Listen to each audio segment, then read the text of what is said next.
नमस्कार, मैं राजल नीति चैनल में आप सभी का बहुत बहुत स्वागत है। और आज के इस वीडियो में मैं चर्चा करना चाहूँगा एक घटना का, जिसे मैंने कुछ समय पहले देखा था। और इस घटना से मुझे दो बातें सीखने को मिली। सबसे पहली चीज़ तो ये कि हमारे शब्दों में जो है जादुई ताकत होती है, जिसका हमें अंदाज़ा नहीं होता। जब भी हम अपने द्वारा किसी के लिए कोई शब्द का प्रयोग करते हैं तो हम शायद सोचते भी नहीं हैं कि सामने वाले व्यक्ति पर उसका क्या असर होगा।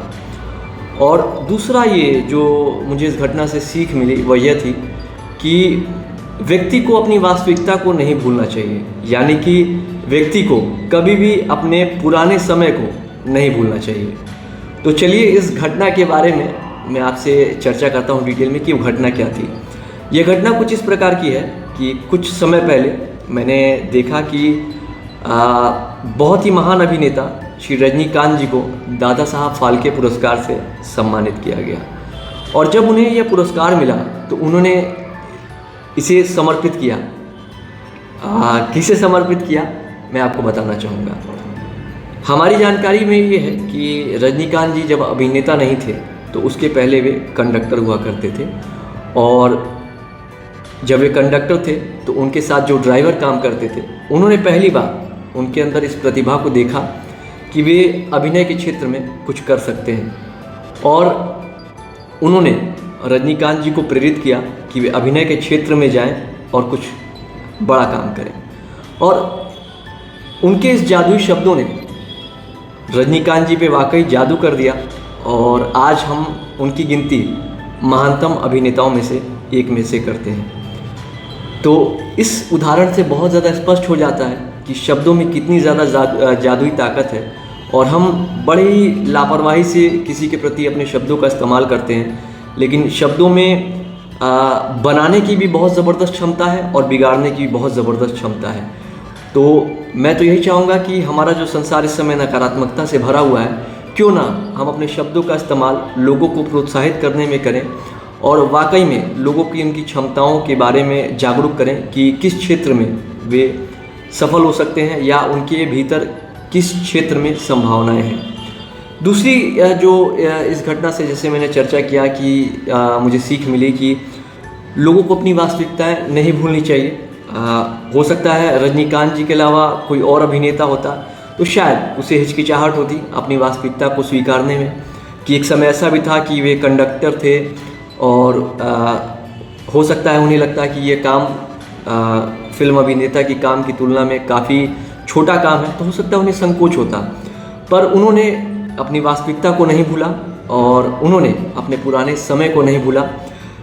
मुझे याद है मेरे दादाजी कहा करते थे कि व्यक्ति को अपने समय को नहीं भूलना चाहिए, क्योंकि जो सीढ़ी हमें ऊपर ले जाती है वही सीढ़ी हमें नीचे भी ले जा सकती है।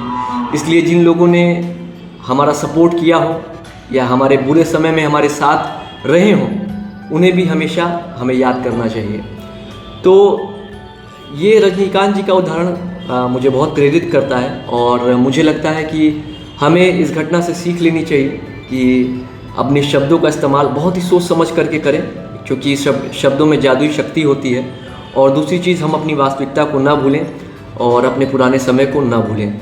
रजनीकांत जी तो बहुत महान अभिनेता हैं और बहुत महान व्यक्ति हैं। मैं उनसे अपनी तुलना नहीं करना चाहता हूँ, लेकिन हाँ, क्योंकि ये राजल नीति चैनल है तो इसमें मैं अपने अनुभव और अपने जीवन की चीज़ों को साझा करना चाहता हूँ। तो मैं आपको बताना चाहूँगा, जब ये करीब 20 साल पहले की अगर अपनी बात मैं करूँ तो मैं पढ़ाई लिखाई में अच्छा नहीं हुआ करता था और बिल्कुल भी अच्छा नहीं था। मैं क्लास 6 फेल था और पढ़ाई में पूरी तरह से असफल था। और ज़्यादातर लोग को लगता था कि मैं जीवन में कुछ नहीं कर पाऊँगा। मेरे टीचर्स और जो भी लोग थे, सभी लोग, मैं किसी का नाम नहीं लेना चाहूँगा, लेकिन उस भीड़ में मेरे दादाजी ही एकमात्र ऐसे शख्स थे जिन्होंने मुझ पर विश्वास किया और जिन्होंने मुझे प्रेरित किया कि मैं अपनी लाइफ में कुछ कर सकता हूँ और मैं पढ़ लिख भी सकता हूँ। और उन्होंने ही मुझे प्रेरित किया और उसकी वजह से मैंने एक समय जो पढ़ाई छोड़ दी थी, मैंने दोबारा पढ़ाई को शुरू किया। धीमे धीमे करते करते ही मैंने 9 डिग्री सर्टिफिकेट्स अर्जित किए, जिसमें LLB जर्नलिज्म बी लेवल जैसी 4 प्रोफेशनल डिग्रियां भी शामिल हैं। और मैं एक और चीज़ शेयर करना चाहूँगा। जैसे आप जानते हैं कि मेरी किताबें हैं और राजल नीति टाइम मैनेजमेंट बेस्ट सेलर की श्रेणी में शामिल है। और किसी भी भारतीय लेखक के द्वारा टाइम मैनेजमेंट पर इतनी भाषाओं में टाइम मैनेजमेंट किताब का अनुवाद नहीं हुआ। और लेकिन इसके लिए मैं कहना चाहूँगा कि इसका श्रेय मैं श्री नीरज श्रीवास्तव जी को देना चाहूँगा, क्योंकि मुझे कभी नहीं पता था कि मैं लेखक बन पाऊँगा। और ये एक बहुत ही दुखद घटना थी। मेरे एक बहुत अच्छे मित्र ने आत्महत्या कर ली थी, जिससे मैं बहुत दुखित था और मैं कुछ करना चाहता था कि ऐसी चीज़ें ना हो भविष्य में। तो मैंने एक 15 पेज की रिपोर्ट बनाई थी और मैंने एक प्रेस वार्ता की थी कि ऐसी घटनाएं हो रही हैं और ऐसी चीज़ें नहीं होनी चाहिए युवाओं में। बहुत से ऐसे उदाहरण हैं समाज में जिन्हें लोग समझते थे कि जीवन में कुछ नहीं कर पाएंगे, पर वे बाद में अपने से जुड़े क्षेत्रों में बहुत नाम उन्होंने कमाया। उनके मैंने एग्जाम्पल्स भी दिए थे। उस समय क्योंकि मैं बहुत युवा था, करीब 10 साल पहले की बात है, तो ज़्यादातर लोगों ने इस प्रेस वार्ता में मुझे हल्के में लिया और उसका कोई असर नहीं हुआ मैं उस समय तत्काल। पर मेरे दादाजी कहा करते थे कि जब भी कोई काम आप एक अच्छी नीयत से करते हैं तो आज नहीं तो कल उसका परिणाम मिलता है। करीब एक हफ्ते बाद श्री नीरज श्रीवास्तव जी का मेरे पास फ़ोन आया था कि जो मैंने 15 पेज की रिपोर्ट बनाई थी उसके कुछ लेख, कुछ आर्टिकल्स उनके अखबार में छपे हैं, कुछ पॉइंट्स, और उन्होंने मुझे प्रस्ताव दिया कि मैं उनके अखबार में अगर मैं लिखना चाहता हूँ तो मैं लिखूँ। मैंने स्वीकृति उन्हें दी और उन्होंने मुझे हफ्ते में 2 दिन का अपने अखबार में मोटिवेशनल कॉलम का स्लॉट दिया। मैं नियमित रूप से उनके अखबार में लिखता गया और बहुत लंबे समय तक लिखा मैंने, और इस कारण मुझ में आत्मविश्वास जागा कि मैं भी लिख सकता हूँ। उसके बाद मैंने न सिर्फ उनके अखबारों में बल्कि कुछ और भी बड़े अखबारों में भी मैंने योगदान दिया मोटिवेशनल आर्टिकल का। और उसके बाद मेरे अंदर इतना आत्मविश्वास आ गया कि मैं अपनी खुद की भी किताब लिख सकता हूँ। पहली किताब में बड़ा संघर्ष रहा, 4 साल का समय लगा, ट्रायल एंड एरर के बेसिस पे मैंने काम किया।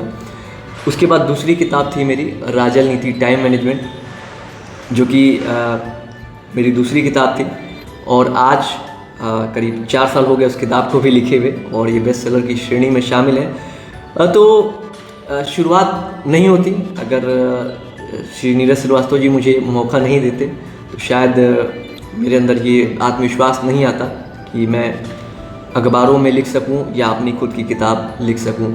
तो मैं यही आपके साथ शेयर करना चाहता हूं कि इस नकारात्मकता भरे संसार में लोगों को प्रेरित करिए। आज बहुत ज़रूरत है हमें इस संसार में कि हम अपने शब्दों का, जादुई शब्दों का मैं कहना चाहूँगा, इस्तेमाल लोगों को प्रेरित करने में करें, लोगों को जागरूक करने में करें। हो सकता है कि आपके शब्द किसी के लिए एकदम चमत्कार की तरह काम करें। हो सकता है वो एकदम हौसला खो चुका हो अपने जीवन से और अपनी उम्मीदों से, और आपके शब्द उसके जीवन में जादू कर जाएं और उसके जीवन को बिल्कुल नई दिशा दें। तो ये था आज का एक छोटा सा वीडियो, मेरा एक छोटा सा प्रयास। आपको ये वीडियो कैसा लगा मुझे अपने कमेंट्स और फीडबैक के माध्यम से ज़रूर बताएं। राजल नीति चैनल से जुड़ने के लिए आपका बहुत बहुत धन्यवाद। ईश्वर से मैं आप सभी के उज्जवल भविष्य की कामना करता हूँ।